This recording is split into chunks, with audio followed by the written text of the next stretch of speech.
full name is Natalia Beatriz Vera. I was born in Chillán, Chile. I lived there until I was 8 years old, and then my mom made the decision that she and I should move here to the States. And we had my grandma that was here.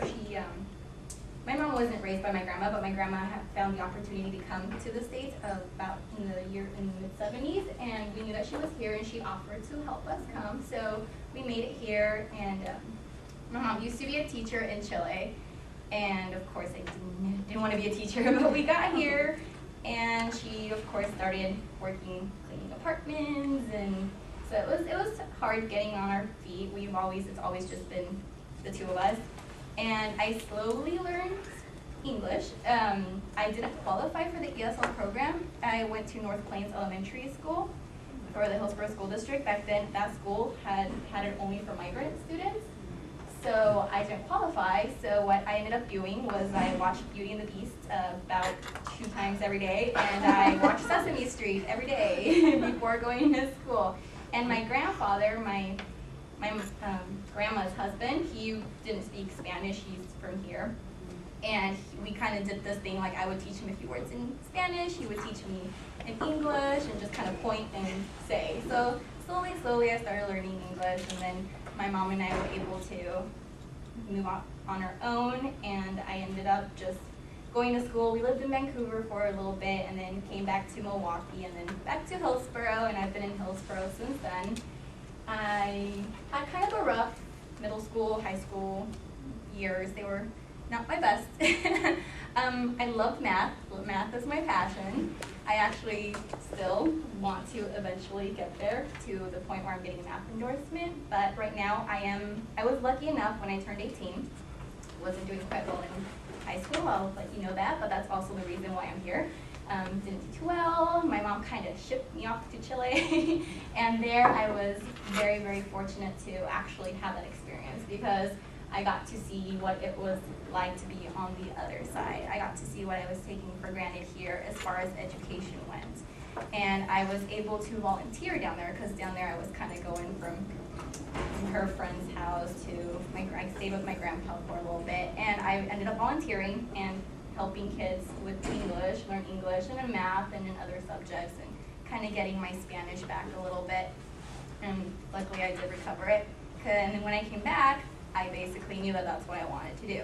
Just seeing that, how grateful they were, and how they were like, wow, you lived in the United States, I want to be there, you're so lucky. And I took all of that for granted. And I call my mom a million times a day, I'm so sorry, I changed, I just had a rough time. And luckily that opened up my eyes, and it made me see everything and how silly I had been, and I just pass it on to my kids. I actually work as an assistant now. I worked for 2 years in middle school. It was very exciting. It was stressful because the kids are at an age where, they love you one day and the next day you're like their worst enemy, they wish you dead. And it's like, what are you doing? We hate you. But it was great. And then I actually transferred to an elementary school, not because of the kids, but actually there was just some politics involved in the school that made the work environment not a very pleasant one, unfortunately. So this opportunity came up in elementary school, and I took it. I'm like, yeah, and it was more of a teaching experience for myself, because I was being used more to interpret and to make copies, and it's like, I'm here to help the kids, you're pulling me away from that. So in the elementary school, I was actually going to have my own groups. So I teach literacy, I teach math, I teach English as a second language, and it's great. And then they were trying to get, all of a sudden I heard about this BTP program. It's like, oh yeah, whatever, I don't want to, it's like, I'm not sure about it. It's like, and then I looked into it, and I'm like, wow, this is an amazing opportunity. And I signed up for it, I applied, I was kind of tight squeezed because I barely had enough credits, because they actually let me in as an undergrad, which I was very, very, very thankful for. And being bilingual just kind of opened those doors for me, and also working in the school. And I was accepted into the BTP program into the fall of 2009, and I've been in it since. It's been great. We're all so close together. The majority of us should be graduating in the spring. I did my 2-week student teaching last year with first grade geometry unit, and then next year I'll be doing, this spring I'll be doing my full 11-week student teaching in with 4th grade. And I'm very, very thankful for this opportunity. I'll be getting my authorization level in elementary school, but since I am an undergrad, I actually want to continue with my master's. And I'm kind of hoping in getting my math endorsement along with my master's. And it's just, I don't know, it's it's wonderful.